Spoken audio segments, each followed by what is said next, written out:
Hello बच्चों, स्वागत है आपका आपके प्यारे YouTube channel study with unique field. पिछले बार हमने देखे थे वर्ड प्रॉब्लम्स, जो कि 10th स्टैंडर्ड का अलजेब्रा था, महाराष्ट्र स्टेट बोर्ड का क्वाड्रेटिक इक्वेशन। इसके हमने देखे थे वर्ड प्रॉब्लम्स प्रैक्टिस से 2.6। इस बार हम देखेंगे 7 प्रॉब्लम इसका। पिछले पार्ट में हमने 1 to 6 कवर किए थे। ठीक, इस बार हम करेंगे कवर 7 नंबर का प्रॉब्लम, 7, 8, 9 और 10। ओके, तो देखते हैं पहले ये प्रॉब्लम में क्या है। प्रतीक टेक्स 8 आवर्स, ये मैंने इसलिए बॉक्स किया है क्योंकि ये इंपॉर्टेंट है। ठीक है, इंपॉर्टेंट वाला पूरा बॉक्स करके रख दिया। प्रतीक को 8 घंटे लगते हैं, मतलब कितने 8 घंटे, 8 आवर्स, 8 आवर्स।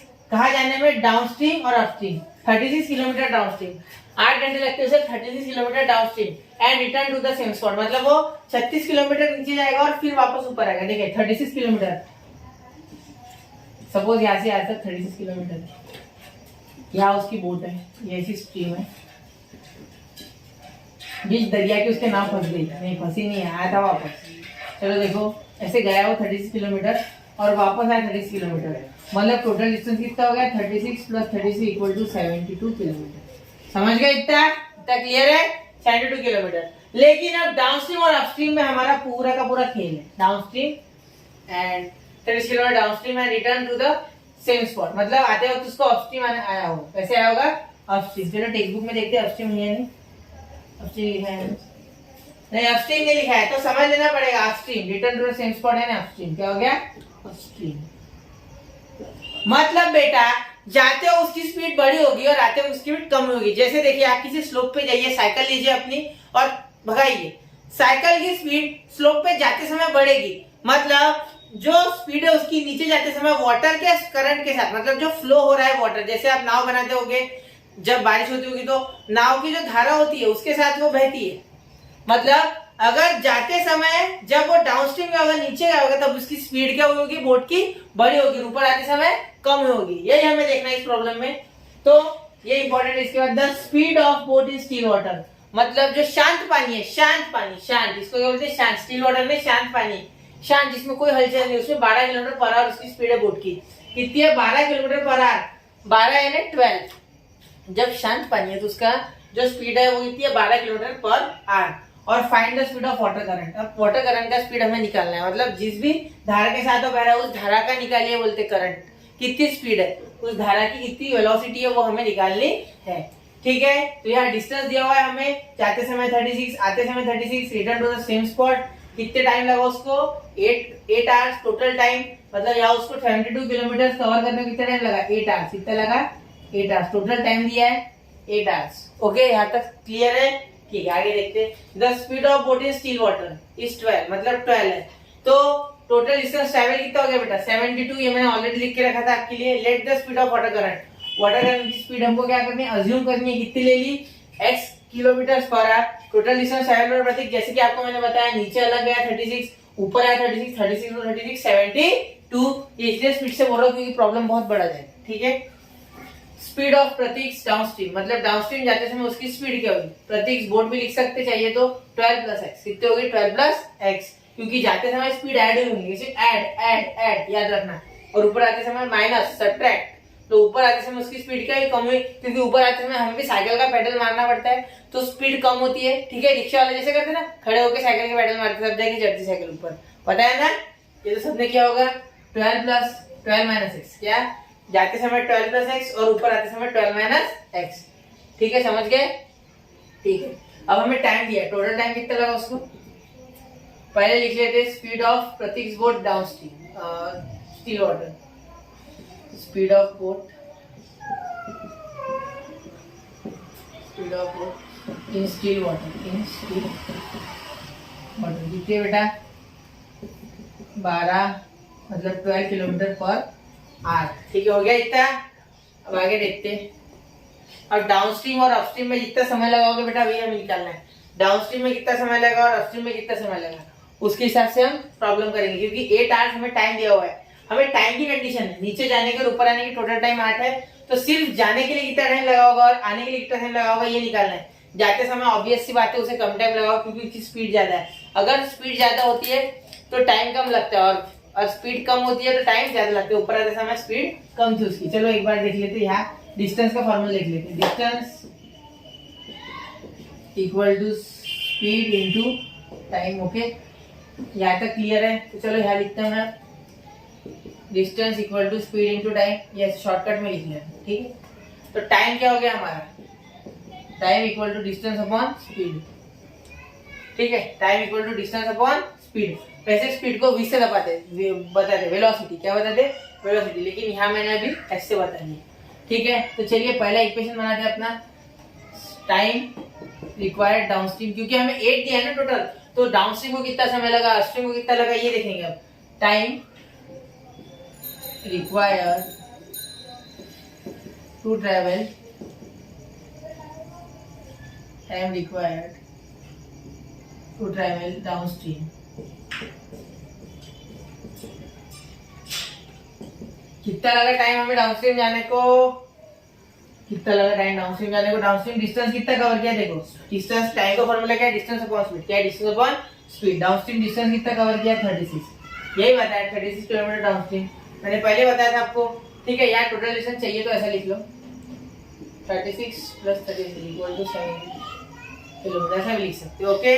तो डाउनस्ट्रीम भी 36 और अपस्ट्रीम भी 36, इतना लिखेंगे नहीं वरना प्रॉब्लम बहुत बड़ा हो जाएगा, ये अपने बैक ऑफ द माइंड रखना, ठीक है। तो 36 किलोमीटर अपॉन स्पीड कितनी है उसकी, 12 + x, कितनी है 12 + x, तो इतना आवर्स का समय लगा, ये आवर्स में लिखना है। अब ये अजीबोगरीब बन गया है, पता है मुझे आपके हिसाब से, लेकिन देखो डिस्टेंस था 36 और स्पीड थी 12 + x, तो क्या है इसमें अजीब, आ रही हुआ ना, ऐसे निकालते ना कोई भी चीज को, अगर हमें टाइम निकालना है तो डिस्टेंस अपॉन स्पीड का फॉर्मूला, तो डिस्टेंस है, ये स्पीड है, स्पीड है x से, तो क्या कर सकते हैं उसमें, है ना, जैसे x की वैल्यू पता चल जाएगी वैसे ये निकाल सकते हैं हम, है ना, ओके। यहाँ तक क्लियर है। अब time required to travel upstream देखेंगे, टाइम रिक्वायर्ड टू, ये आ रहा है बेटा, टू ट्रैवल अपस्ट्रीम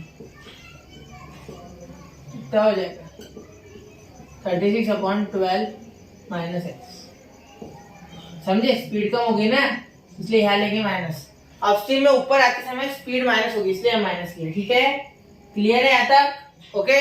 तो अब हम बनाएंगे हमारा इक्वेशन, ये बिठा देता हूँ तब तक के लिए,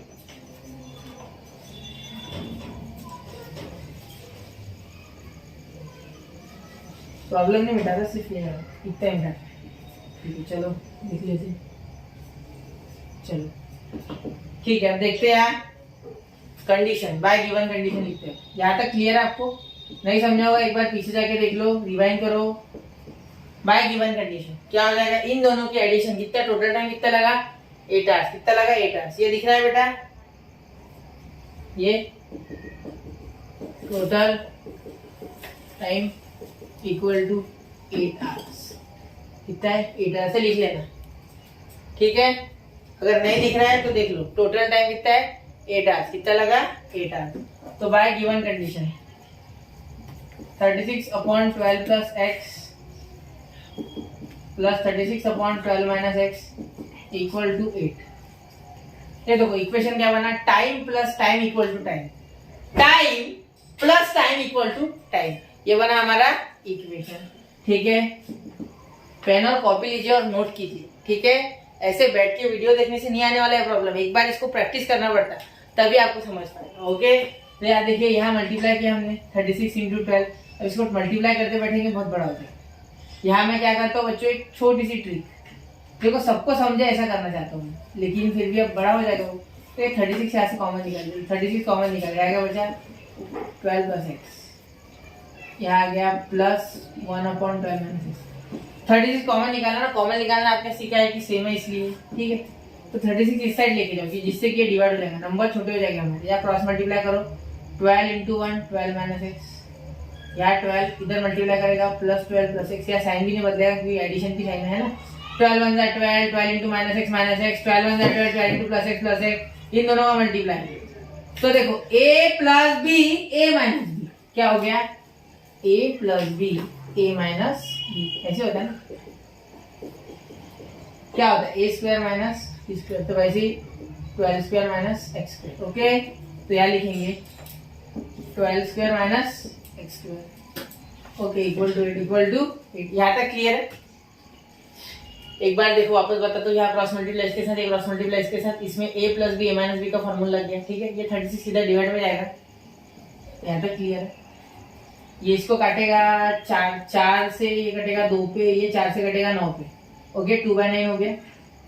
अब आगे करते हैं सॉल्व। इधर ये बिठा दू ठीक है, क्या लिख देता फिर किसी को अगर क्लियर नहीं होगा तो हो जाए। ठीक है क्लियर, या 12 का दो दिख रहा। चलो आ गया 12। चलो ठीक, अब यहाँ लिखते हैं। ये देखो 12 का स्क्वायर कितना होता है बेटा 144, और ये x स्क्वायर वैसे के वैसा।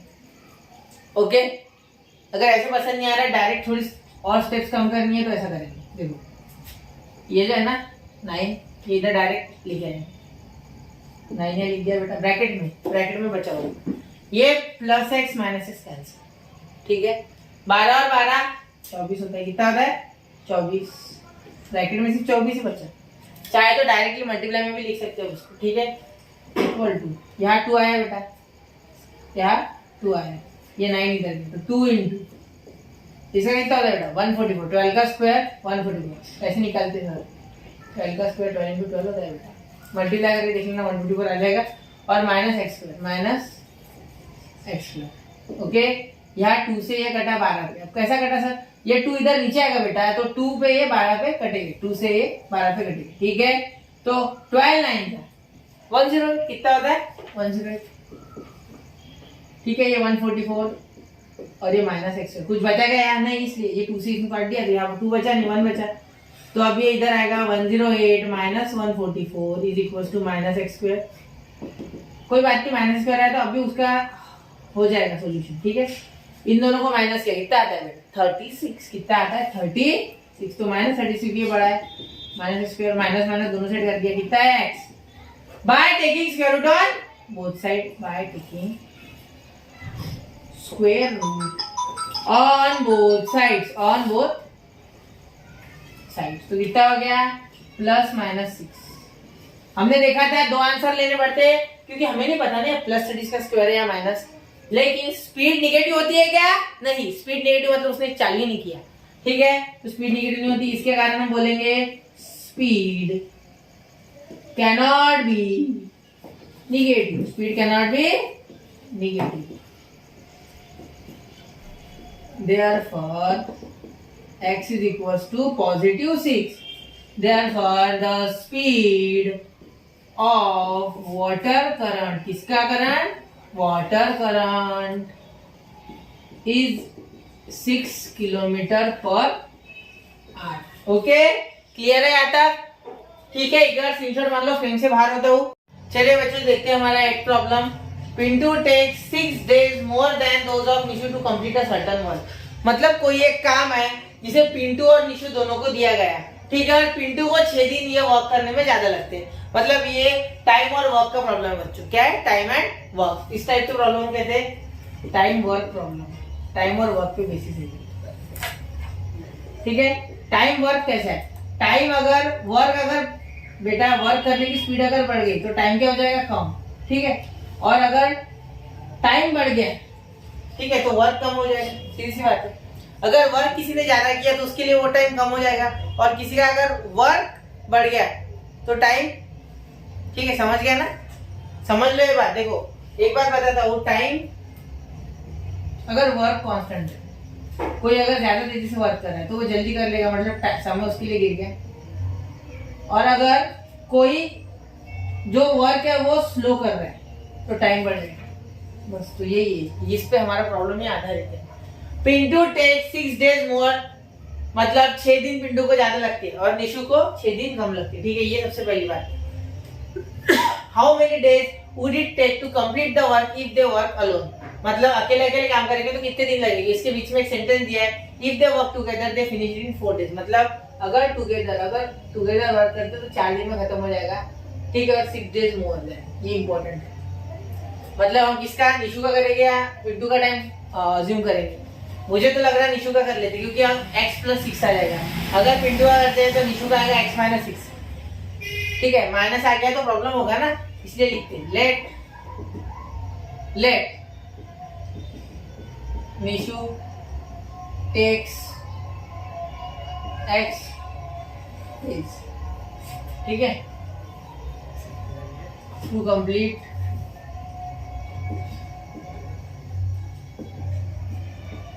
a work। ओके समझ गए? देन निशु ने क्या नाम है इसका, Pintu takes x plus 6 days। Okay, अगर निशु को 8 days लग रहे तो पिंटू को x प्लस 6, इन्होंने कहा 6 दिन पिंटू को ज्यादा लगते हैं।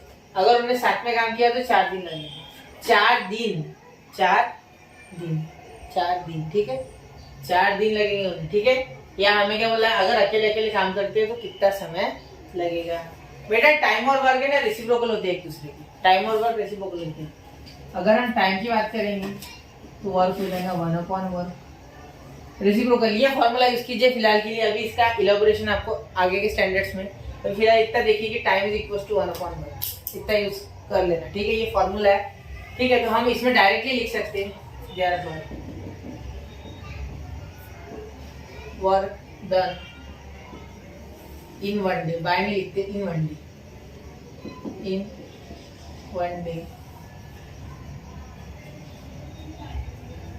इसका पहले लिखते निशु इक्वल टू 1/x, और फिर लिखेंगे पिंटूज वर्क, मतलब वो रहता है ना ब्रेक के बाद वैसे। वर्क डन इन 1 डे, किस चीज का, पहले पिंटू का लिख लिया, पिंटू का लिख लिया 1/x प्लस 6। ज्यादा डिटेल में इसकी घुसने की जरूरत नहीं हमें, टाइम और वर्क किसी इतना याद रखना कि ये रेसिप्रोकल होता है, ठीक है। अगर x दिन में उसने x वर्क किया तो रोज का वर्क ऐड होते गया उसमें, ठीक है, इसीलिए हमने लिया 1/x। ओके, याद रखना ये रेसिप्रोकल होता है एक दूसरे, ठीक है। अब देखो, अब हम देखेंगे टुगेदर जब इनिशिएटिव 4 डेज, तो लिख लीजिए time required to complete work together, कितना है 4 डेज, कितना है 4 डेज। या डेज रिक्वायर्ड भी लिख सकते हैं, डेज भी एक टाइम ही है ना, टाइम का माप ही है ना, डेज भी टाइम का यूनिट ही है वो भी, ठीक है। Work done in 1 day if work together. कौन कौन वर्क कर रहा है टुगेदर, पिंटू और निशु। 1/4 कितना आएगा, 1/4 बताया था आपको, 1/, रेसिप्रोकल ले लेना इसका 1/वर्क, ठीक है। ये वर्क कांस्टेंट रहेगा, वर्क बदल नहीं रहा बेटा, वर्क बदल नहीं रहा, ठीक है। अभी इस तक आई गया तो मैं आपको बता देता हूँ, इसको के ले लेना, जैसा था ना वर्क, तो यहाँ के ले लीजिए, क्या लीजिए के, हमें पता है ना, तो इसको k/w, इसको t और इसको w दे दीजिए। तो इसीलिए ये जो वर्क है ये t × w, ये टोटल वर्क हो जाएगा k। तो ये k कभी बदलेगा क्या नहीं, तो इसलिए कांस्टेंट, इसलिए 1 ले लीजिए। या 1 लेने से क्या होता है, प्रॉब्लम आसान जाता है, ठीक है, याद रखना।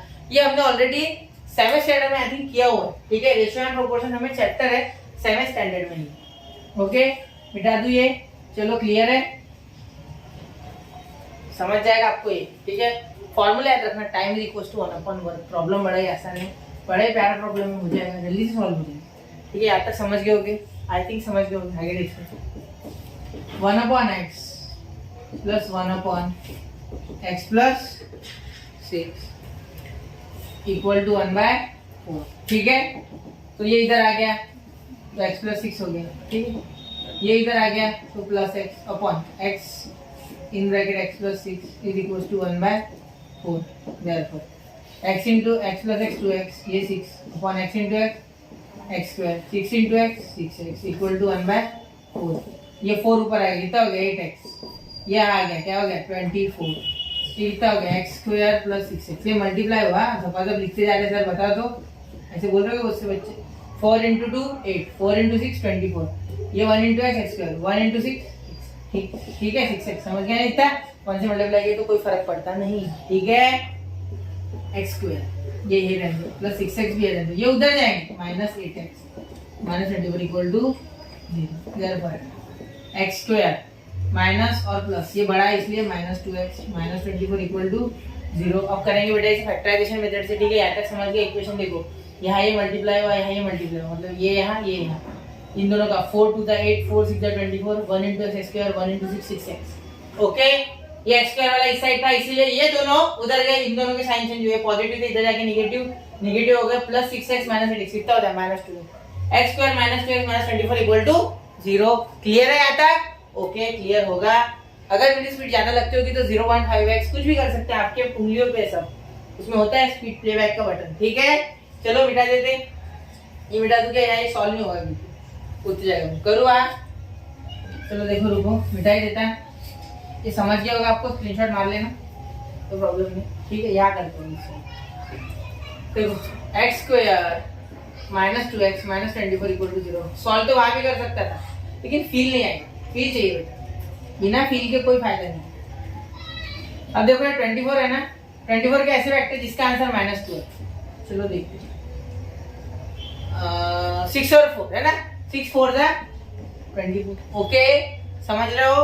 अब ये -2 है, मैंने कल ही बताया था, ये अगर रहा बड़ा नंबर अगर निगेटिव रहा मतलब बीच वाला बी अगर निगेटिव है, बी अगर निगेटिव है, ए बी सी होता है ना, ये ए ये बी ये सी, तो अगर A1 है हमारा यहाँ, B -2 है और C -24 है, उस बच्चे के लिए जिसको समझ नहीं रहा है, ठीक है, तो B कितना है -2, इन दोनों को मल्टीप्लाई करते हैं तो ये क्या है हमारा A इंटू सी कितना है -24 कितना है -24। ओके तो -24 के फैक्टराइजेशन मेथड अगर आती होगी तो इससे करना बेटा, वरना फार्मूला मेथड की तो भी चलेगा, लेकिन फैक्टराइजेशन मेथड सीख लो। ठीक है उसका वीडियो है चैनल पे अवेलेबल। तो -6 + 4 -6 क्यों दिया यहाँ, -2 था ना बेटा, तो -6 तो कितना है x square -6x + 4x -24 equal to 0। Okay तो क्लियर है? क्लियर है? यहाँ -6 या +24 कितना आता है, +4 कितना आता है -2। ठीक है x कॉमन हो गया, क्या है x -6 प्लस 4 कॉमन आ जाएगा, यहाँ क्या बचेगा x -6 इक्वल टू 0। x में से x कॉमन एक बार लिख लो, x + 4 दूसरे ब्रैकेट में इक्वल्स टू 0। अब एक चीज याद रखना, ये 24 को मैंने कैसे लिखा, 6 × 4, तो ये 4 बाहर इसके साथ कॉमन चलेगा वाले 4 के साथ, और 6 वैसे के वैसा है। ठीक है तो एक बार x -6 इक्वल टू 0 और x + 4 इक्वल टू 0। ठीक है तो देखो x इक्वल टू क्या आया, निगेटिव का उधर जाके पॉजिटिव, याद रखना है बता, और ये पॉजिटिव उधर जाके निगेटिव, x इक्वल टू -4 हो गया। इतना क्लियर है? तो क्या बेटा डेज निगेटिव हो सकते हैं? नहीं, therefore days can not be negative, ये लिख लोगे। ठीक है फिर लिख लेना x इक्वल टू 6, लिख ही देता है यार, days can not be negative, मिटा देते, डेज नहीं आ रहा है, डेज अच्छी नहीं चल रही क्या, days can't be negative. Okay यहाँ तक क्लियर है? Days can not be negative, x equal to 6। मतलब अगर देखो किसी क्या बोला था ना, हाँ, अगर निशु को 6 डेज लग रहे हैं तो पिंटू को 12 दिन लग रहे होंगे। Okay therefore Nishu takes 6 days and Pintu takes 12 days। क्या 12 days? कितने डेज? 12 days। ठीक है तो अब देखते हैं हमारा 9th प्रॉब्लम। तो देखते हैं अभी प्रैक्टिस सेट 2.6 का 9th प्रॉब्लम जो कि क्वाड्रेटिक इक्वेशन में का। ठीक है तो इसके बाद बच्चों एक ही प्रॉब्लम हमारा बचा हुआ है और इसके बाद हमारा चैप्टर हो जाएगा कंप्लीट। तो चलिए देखते हैं, if 460 is divided by natural number. क्या बोला है? 460 is divided by natural number, मतलब अगर 460 को किसी नेचुरल नंबर से हम डिवाइड करते हैं, किसी भी नेचुरल नंबर से हम अगर 460 को डिवाइड करते हैं, ठीक है, quotient is 6 more than 5 times the denominator. मतलब जो क्वोशिएंट है बोलते हैं, जो क्वोशिएंट है, जो भी क्वोशिएंट होगा, क्वोशिएंट किसे बोलते हैं? पहले बार ये क्लियर कर देता हूं, डिविडेंड डिवाइडर क्वोशिएंट क्या बोलते हैं। देखिए बच्चों, अगर सपोज हम बोलेंगे कि 65 इज डिवाइडेड बाय 5, तो 5 से अगर 65 को डिवाइड करते हैं तो क्या आता है? 5 × 5, यहाँ क्या है 1, यहाँ क्या है 5, तो 5 3 × 15 0 0। तो ये जो बच्चों इसको बोलते हैं रिमाइंडर। क्या बोलते हैं? रिमाइंडर। यहाँ रिमाइंडर कुछ बचा क्या? नहीं, यहाँ 0 है रिमाइंडर, इसे कहते हैं डिवाइजर, सॉरी इसे कहते हैं quotient, sorry QUOTIENT। Okay quotient, और ये हमारा डिविडेंड जो डिवाइड होता है, डिविडेंड, और इसे कहते हैं डिवाइजर जो डिवाइड करता है। ओके क्लियर है? ठीक है, ज्यादा क्लियर है? चलो ठीक है। अब आगे देखते हैं इसके हिसाब से 460 is divided by natural number, मतलब हमारा डिविडेंड ही है, इसका मतलब 100% डिविडेंड, जो डिवाइड होता है वो डिविडेंड होता है। तो ये 460 डिविडेंड हो गया, सीधी सी बात है। मतलब यहाँ में कहीं लिख लेता, साइड में लिखता है, ब्लू पेन से लिख लेता, डिविडेंड कितना है 460 कितना है, लिख लेते कहीं ऐसे साइड में लिख लिया करो जिससे कि हमें रेफरेंस मिल जाए 460, ठीक है। और क्या बोला है, बाय नेचुरल नंबर, कोई भी नेचुरल नंबर हो सकता है, ठीक है, हमें पता नहीं फिलहाल वो। Question T 6 more than 5 times the divide, 5 times the divider, मतलब जो भी डिवाइड करने वाला है उससे क्वेश्चन 6 मोर है उसके 5 टाइम्स, मतलब अगर हमने बोला क्वेश्चन समझो x है, क्वेश्चन x है, ठीक है, इन दैट केस अगर हमारा क्वेश्चन है x, ठीक है, तो question is 6 more than 5 times the divisor, 5 times the divisor, okay 6 more than, तो क्वेश्चन को ले या डिवाइजर को ले, डिवाइजर को लो, डिवाइजर से लेने से आसान हो जाएगा आपका प्रॉब्लम, क्वेश्चन को लेने से कंडीशन सेटिस्फाई, ठीक है, डिवाइजर अगर लेते हैं तो 6 more than 5 times the divisor, तो हमारा जो भी क्वेश्चन होगा सपोज x है तो हमारा डिवाइजर अगर x है तो क्वेश्चन, ठीक है, क्वेश्चन की 6 more than 5 times the divisor, 6 more than 5 times the divisor, मतलब ये 5x plus 6, ठीक है, question is 6 more than 5 times the divisor, इसके हिसाब से हमारा हो गया 5x plus 6, ओके, यहाँ तक क्लियर, ठीक है।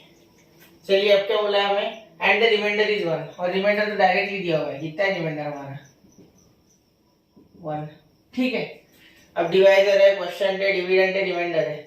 अब आप बोलोगे सर हम क्वेश्चन लेते हैं, ओके क्वेश्चन भी ले सकते हैं लेकिन पूरी कंडीशन उल्टी लेनी होगी, ठीक है। इस बार डिवाइजर के साथ, फिर क्वेश्चन अगर x ले लिया तो जो प्लस है वो माइनस और जो मल्टीप्लाई मतलब टाइम्स है वो डिवाइड, ठीक है, मतलब उल्टा हो जाएगा पूरा, ठीक है, लेकिन यहाँ सीधा दिया है ना, question is 6 more than 5 times the divisor, question जो है वो 6 ज्यादा है, 6 मोर मतलब plus 6 more than 5 times the divisor, मतलब 5 बार डिवाइजर को मल्टीप्लाई करो, मतलब ये 5x और उससे भी 6 ज्यादा, ठीक है, is more than, question is 6 more than 5 times the divisor, मतलब जो भी क्वेश्चन आएगा, जो भी ये क्वेश्चन आएगा, यहाँ जो भी नंबर आएगा ऊपर उसके सिर के ऊपर, वो ये डिवाइजर से कितना बड़ा होगा 5 टाइम्स और प्लस 6 उसमें, ओके। जैसे सपोज कोई नंबर ले लेता हूं मैं, देखो यहाँ अगर 5 से डिवाइड करें सपोज, तो ये 5 टाइम्स मतलब 5 5 जा 25, 25 प्लस 6 31, मतलब क्वेश्चन हो जाएगा हमारा 31 और डिवाइड हो जाएगा हमारा 5, ओके, क्लियर है यहाँ तक। चलो आगे देखते, उस कंडीशन में समय इसलिए लगा क्योंकि अच्छे से देखना होता है, ठीक है, आपके हिसाब से बताना होता है, पढ़ना मुझे नहीं, पढ़ना आपको, इसलिए थोड़ा टाइम लगा तो चलेगा, लेकिन प्रॉब्लम अगर पेपर में आए तो आपको कंसेप्चुअली पता होना चाहिए सारी चीजें, ठीक है। चलिए देखते हैं आगे, एक फॉर्मूला होता है बच्चों, इजी फॉर्मूला है, यहाँ लिख देता हूं, dividend equal to divisor, sorry dividend equal to divisor into question plus reminder, ये फॉर्मूला होता है, ये आपने बचपन में पढ़ रखा होगा, नहीं याद तो अभी पढ़ लो, कोई बात नहीं, ठीक है।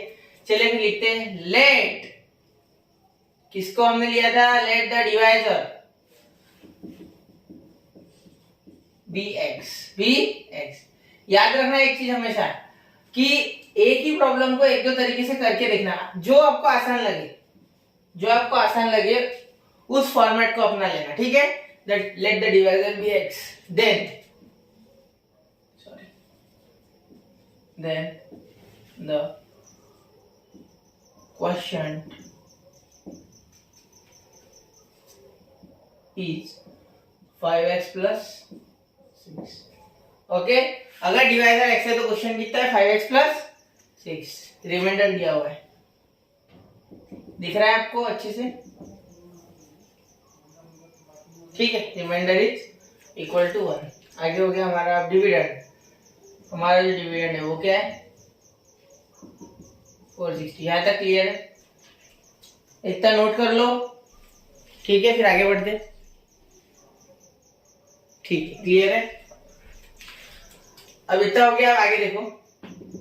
डिवाइजर x है, क्वेश्चन 5x + 6 है। अब क्या करना है, सिर्फ फॉर्मूला लेना है, पुट करना है, आंसर करना है, खत्म। ठीक है, बाय गिवन कंडीशन।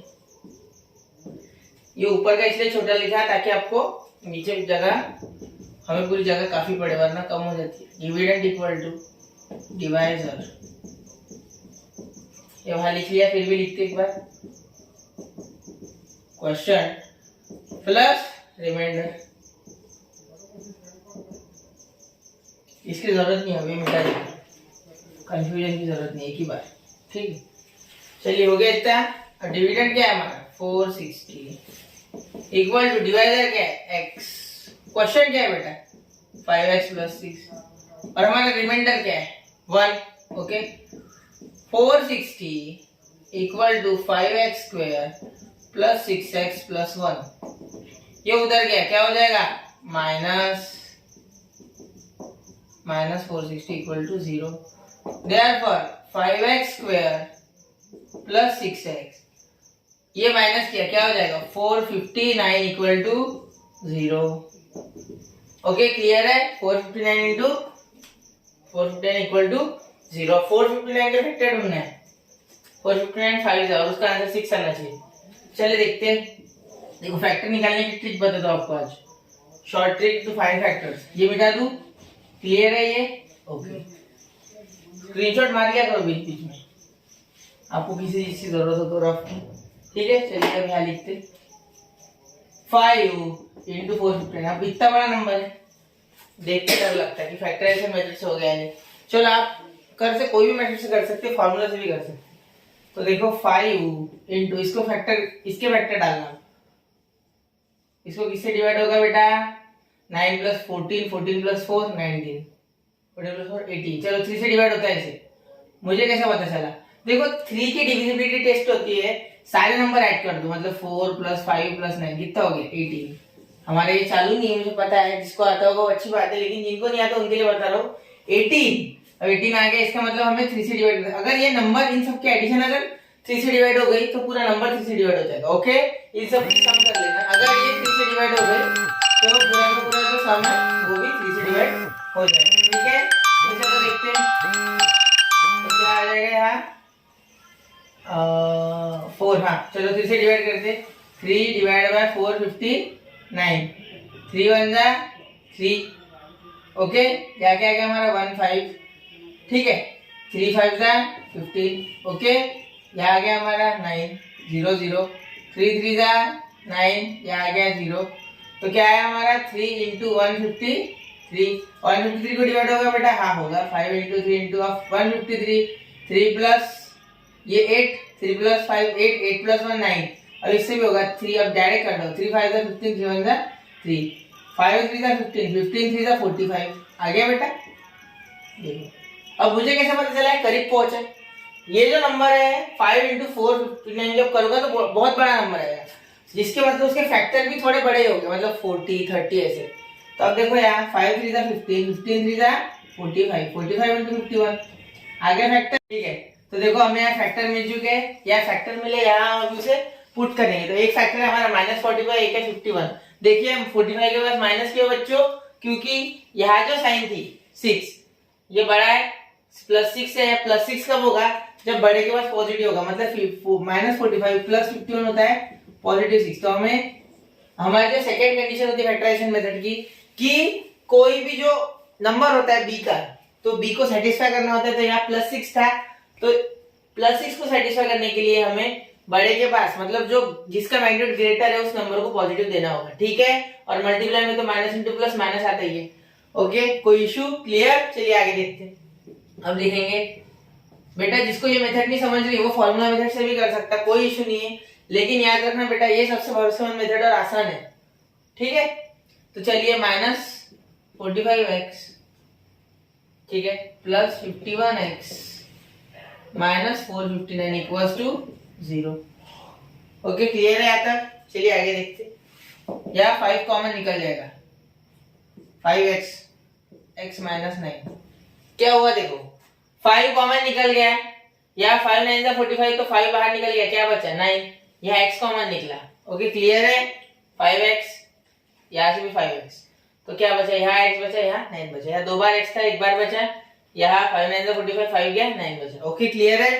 प्लस यहाँ 51 है, यहाँ 459 है। देखिए आपको अभी बताता हूँ, 51 कॉमन निकलता है, कितना आता है? 51। तो x माइनस, सर ये कैसे होगा?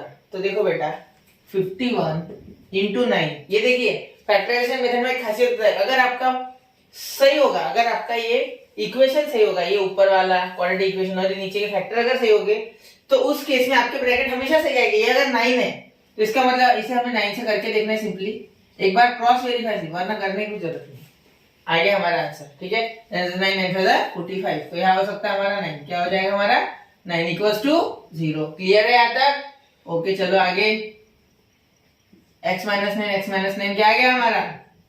कॉमन आ गया, क्या बचा? 5x plus 51 equals to 0। Okay तो चलो देखते हैं, x माइनस 9 इक्वल्स टू 0 और 5x प्लस 51 इक्वल्स टू 0।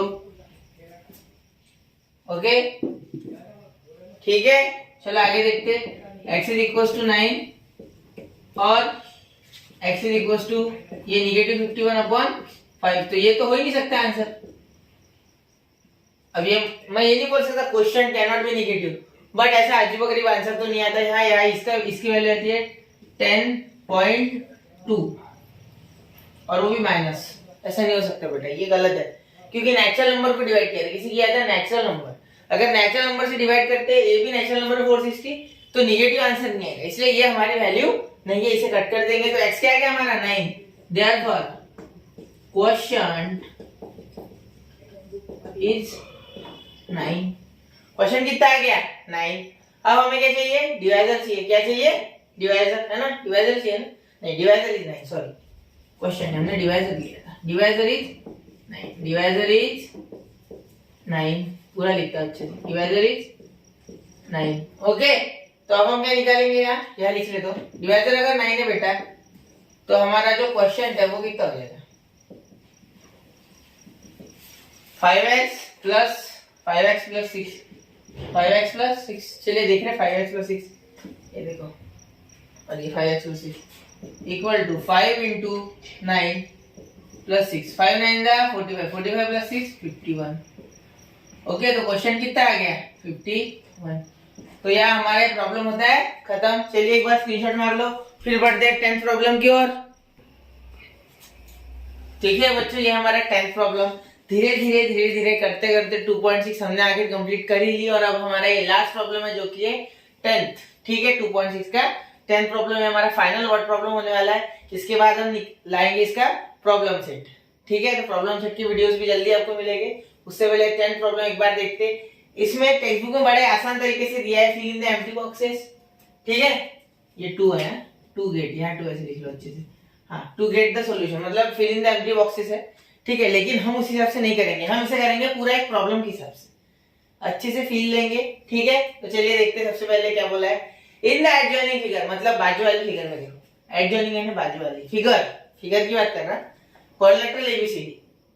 क्या है क्वाड्रिलेटरल एबीसीडी? मुझे तो ये बच्चों ट्रेपेजियम दिख रहा है, यहाँ भी बोला trapezium. AB is parallel to CD, AB CD को पैरेलल है, पैरेलल यानी समांतर होता है बेटा। ठीक है, हिंदी में भी और मराठी में भी। And it's area is 33 centimetre square, मतलब ये कभी टच नहीं होने वाली लाइंस को बोलते हैं। ओके, पैरेलल में, और 33 सेंटीमीटर स्क्वायर कितना है? 33 सेंटीमीटर स्क्वायर कितना है? 33 सेंटीमीटर स्क्वायर। इसका एरिया क्या है? एरिया, एरिया बहुत इंपॉर्टेंट है। From the given information in the figure find the length of all sides. हमें सारे के सारे साइड्स की क्या निकालनी है? लेंथ निकालनी है। ठीक है, अगर हमें ये फिगर में दी हुई इंफॉर्मेशन दी हुई है तो ठीक है। तो चलिए फिल इन द बॉक्सेस। और सबसे पहले हमें दिया क्या है? चलो यार लिख लेते क्या क्या दिया है साइड में। चलिए सबसे पहले हमें दिया बेटा AB, AB कितनी दी है? X, और हमें दिया है BC, BC कितना दिया है? X-2। ओके, और हमें दिया है CD, CD कितना दिया है बेटा? हमें दिया है ये CD 2x प्लस 1। ओके, ये क्लियर है, ये सेंटीमीटर्स में होगा सब। ओके, क्लियर है यहाँ तक? चलो आगे देखते हैं। अब एरिया बोला है बेटा, एरिया। अब एरिया ऑफ ट्रेपेजियम का फॉर्मूला, एरिया ऑफ ट्रेपेजियम। अच्छे तरीके से फील लेके करना, कोई प्रॉब्लम ऐसे मत कर लेना, कुछ भी कर लिया आ गया बस आ गया हो गया, ऐसे नहीं करना, ठीक है। Area of trapezium is equal to half into sum of length of parallel side, half into देना है और ब्रैकेट में भी लिखा तो चलता है, into sum of length of parallel sides. Okay, या खत्म नहीं होता है, half into sum of length of parallel sides into its height, जो किया है am। हाइट यानी क्या होता है बेटा, परपेंडिकुलर डिस्टेंस को हाइट बोला जाता है, ऐसे परपेंडिकुलर। तो यहाँ परपेंडिकुलर कौन है, am, ठीक है। तो इसलिए परपेंडिकुलर इंटू परपेंडिकुलर डिस्टेंस, मतलब परपेंडिकुलर डिस्टेंस यानी हाइट लिखेंगे हम, डायरेक्टली लिखेंगे हाइट। क्या लिखेंगे, हाइट। यहां तक समझ गए? ओके, तो चलिए लेते हैं प्रॉब्लम का फील, चलिए देखते हैं। लेट वेट करने की जरूरत नहीं है, ऑलरेडी दिया हुआ है सब, ठीक है। तो आप सीधा लिखते हैं क्वाड्रिलैटरल ABCD, ये सॉल्यूशन है। Quadrilateral ABCD is a trapezium. क्या इज अ ट्रेपेजियम, ठीक है। Therefore quadrilateral ABCD is a trapezium. और एक चीज इसमें हम बारीक छोड़ना मत, ये BC is equals to AD, जितना BC आएगा उतना AD आएगा, क्योंकि ये है आइसोसेलेस ट्रेपेजियम। क्या है, आइसोसेलेस ट्रेपेजियम, जिसकी नॉन पैरेलल साइड्स इक्वल रहती है। जिस ट्रेपेजियम की नॉन पैरेलल मतलब ये आगे जाके टच हो जाएगी, देखो ऐसे ये टच होगी ना यहाँ। तो जिस ट्रेपेजियम की नॉन पैरेलल साइड्स कॉन्ग्रुएंट होती है, इक्वल होती है, उसको बोलते हैं आइसोसेलेस ट्रेपेजियम, उसे बोलते हैं आइसोसेलेस ट्रेपेजियम। ओके, क्लियर है यहाँ तक? चलो आगे देखते हैं। ये ट्रेपेजियम है, एरिया ऑफ ट्रेपेजियम का फॉर्मूला लिखते हैं, लेकिन इस लिखते वक्त ऐसे लिखना, क्वाड्रिलैटरल ABCD, या ट्रेपेजियम मत लिखना, डायरेक्ट लिखना क्वाड्रिलैटरल ABCD, क्योंकि हमें पता है कि क्वाड्रिलैटरल ABCD क्या है, ट्रेपेजियम है। क्या है, ट्रेपेजियम। तो half into sum of length of parallel sides, कौन से, AB प्लस CD। चलो AB प्लस CD आ गया फील, ठीक है। हाइट देखिए, हाइट क्या है, am है। क्या है, am। चलिए पूरी तरीके से आपको फील दे दिया मैंने, ठीक है। एक बार रिवाइंड करके देख लो, अगर फील नहीं आया तो आ जाएगा, ठीक है। एरिया ऑफ क्वाड्रिलैटरल ABCD क्या है, 33, हाफ इंटू AB कितना है बेटा, AB है बेटा x, और CD कितना है, वहां लिखा है मैंने 2x + 1। अब वो ब्रैकेट है सर, यहाँ ब्रैकेट नहीं दे रहे, चलो यहाँ बाहर आ जाएगा हमारा स्क्वायर ब्रैकेट, ओके, इनटू। वैसे डायरेक्ट लिखा तो भी कोई फर्क नहीं पड़ता, लेकिन मैंने लिख दिया, ठीक है, सिस्टमैटिक दिखता है। m कितना है बेटा, m हमारा x - 4, क्लियर यहाँ तक? चलो आगे लिखते हैं। जो वैल्यू दी हुई थी ना वो मैंने साइड में लिखी ली थी ऑलरेडी यहाँ डालने के लिए, ठीक है। हाफ x इंटू x नहीं, प्लस है, तो x + 2x 3x कितना हो जाएगा हमारा, 3x + 1, वैसे के वैसा, ये एडिशन ही है ना, तो 2x + x 3x, ये x इसके साथ कुछ नहीं होगा, ठीक है, क्योंकि इसके साथ ये x + x 3x बन गया, ये 1 अकेला, बेचारा अकेला है ये, कोई बात नहीं, तेरे साथ भी साथ ही आ जाएगा बेटा। यहाँ 2, 33 इंटू 2 कितना होता है, 66, कितना होता है, ये इधर डिवाइड इधर मल्टीप्लाई, इधर डिनोमिनेटर इधर numerator, okay, equal to 3x + 1 into, अच्छे से लिखता हूँ, ये डायरेक्ट नहीं करता, और एक स्टेप बड़ी तो चलेगा, प्यारे बच्चों को समझना चाहिए, जो ज्यादा ही प्यारे उनको भी समझना चाहिए, ठीक है। तो चलिए देखते हैं, 3x into x 3x square, 3x into -12x, okay, क्या हो गया, -12x, 3x into x 3x square, 3x - 4 -12x, okay, clear है यहाँ तक? आगे चलो, बंद झाला काय ते? नाही सर, चालूच आहे, व्हायब्रेशन वर करत होतो, रिंग बंद करत होतो।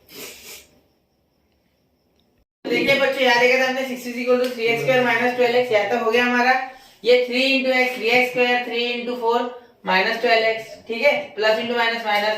अब ये 1 से x को करेंगे तो +x आएगा, इससे करेंगे तो -4 आएगा, ओके। पता है आपको बाइनोमियल मल्टीप्लिकेशन है, 3x इन दोनों को एक बार मल्टीप्लाई करेगा, ये 1 एक बार इन दोनों को मल्टीप्लाई करेगा, तो आंसर ऐसा हो जाएगा, ठीक है। चलिए देखते हैं, अगर किसी को नहीं समझा तो बेसिक्स ऑफ मैथ्स में की वीडियो देख लो बेटा, ठीक है। तो ये 66, ये 66 इधर प्लस हो जाएगा बेटा, माइनस तो क्या आ जाएगा, 3x square -12 + x, plus 11x plus आएगा क्या? नहीं बेटा, माइनस आएगा। क्यों? क्योंकि ये नंबर बड़ा है, ये छोटा है, ठीक है, दोनों के साइन अलग है, सब्ट्रैक्शन, ये बड़े का साइन यहाँ लगता है, ठीक है। ये प्लस 66 उधर जाके माइनस 66 मतलब -4 माइनस 66 कितना होता है बेटा? -70। क्लियर है? एडिशन 67 66 नहीं 70, ठीक है, समझ गए? -70 इक्वल टू 0। चलो अब 70 इंटू 3 करते हैं और इसके फैक्टर निकालते। चाहे तो फॉर्मूला से भी कर सकते हैं। 70 इंटू 3, 7 10 जा 70, ये 3, ठीक है, 7 3 जा 21, 21 इंटू 10 आ गया हमारा फैक्टर। आपको बताया था ना शॉर्ट ट्रिक, डायरेक्टली 70 इंटू 3 लेना, ठीक है। यहाँ माइनस है, माइनस का जुगाड़ करते बाहर, ये माइनस इसको लगा देंगे, फिर अब किसको लगाना है, ये पॉजिटिव है निगेटिव है मतलब बड़े को लगाएंगे, क्योंकि एडिशन सब्ट्रैक्शन में बड़े की साइन की ज्यादा वैल्यू होती है, तो बड़े का साइन लगेगा तो ये हो गया -11 मतलब -21 को क्यों लगा? क्योंकि यहाँ -11 था, बड़े वाले फैक्टर को लगा, ठीक है, छोटे वाले लगाया नहीं। वैसे प्लस माइनस में तो इसे तो माइनस या उसे तो, आंसर तो आखिर माइनस से आने वाला है, ओके। तो आगे डालते 3x square -21x plus 10x minus 70 equals to 0। यहाँ क्या हो जाएगा हमारा? 3x कॉमन हो जाएगा, ओके। 3x कॉमन आ गया, 3x देखो 3x कॉमन आ गया। अब 3 के टेबल में 7 पे 3 7 जा 21, 3 7 जा 21, तो यहाँ कितना आ जाएगा बेटा? यहाँ x और यहाँ 7x नहीं है, x तो बाहर चले गया, तो 7 क्यों आ गया? 3 7 जा 21 प्लस 10 कॉमन आ गया, तो क्या बचा? x minus 10 sorry x minus 7 क्योंकि 7 10 जा 70 इक्वल्स टू 0, तो x माइनस 7 क्या हो गया हमारा? कॉमन आ गया। यार ये मिटा दूं, ठीक है।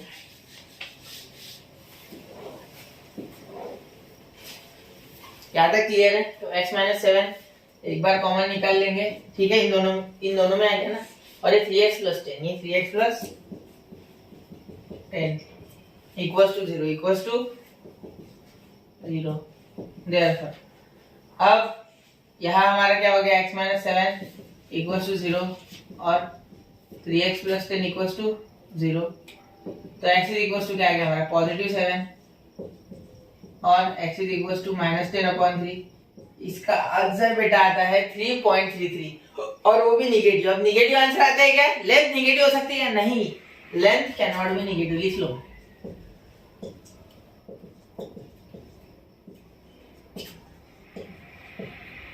Length can not be negative, ठीक है। तो x इज इक्वल्स टू हमारा हो गया 7, कितना आ गया?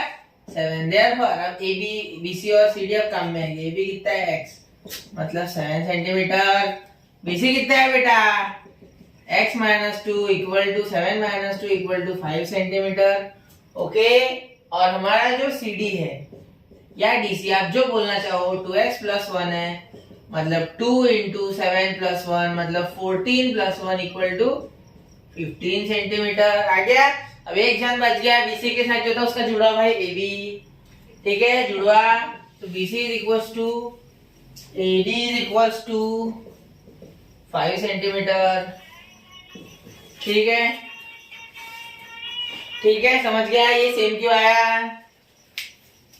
The non parallel sides of isosceles trapezium are congruent, reason भी दे सकते, या हमारा प्रॉब्लम होता है खत्म, ठीक है, तो यहाँ आप बॉक्सेस भर के लिख सकते हैं। अब क्योंकि मैंने पूरे स्टेप किए, अगर आप बॉक्स भरना चाहते हैं इन्हीं स्टेप से रेफरेंस लेके आप बॉक्स भी भर सकते हैं, ओके। तो यहाँ हमारा 2.6 प्रैक्टिस सेट होता है खत्म, और इसी के साथ क्वाड्रेटिक इक्वेशन का आपसे बचता है हमारा प्रॉब्लम सेट। तो प्रॉब्लम सेट लेंगे, तब तक के लिए ये अच्छे से प्रॉब्लम सारे कर लीजिए एक बार रिवाइज, जिससे कि एग्जाम में आपको कोई दिक्कत ना जाए। ये चैनल आपको रेगुलरली वीडियोस देता रहेगा। तो इसी के साथ आपसे अलविदा लेते हुए प्रॉब्लम सेट डालूंगा, याद रखना। तब तक के लिए स्टे ट्यून और जय हिंद, जय भारत, पढ़ते रहिए।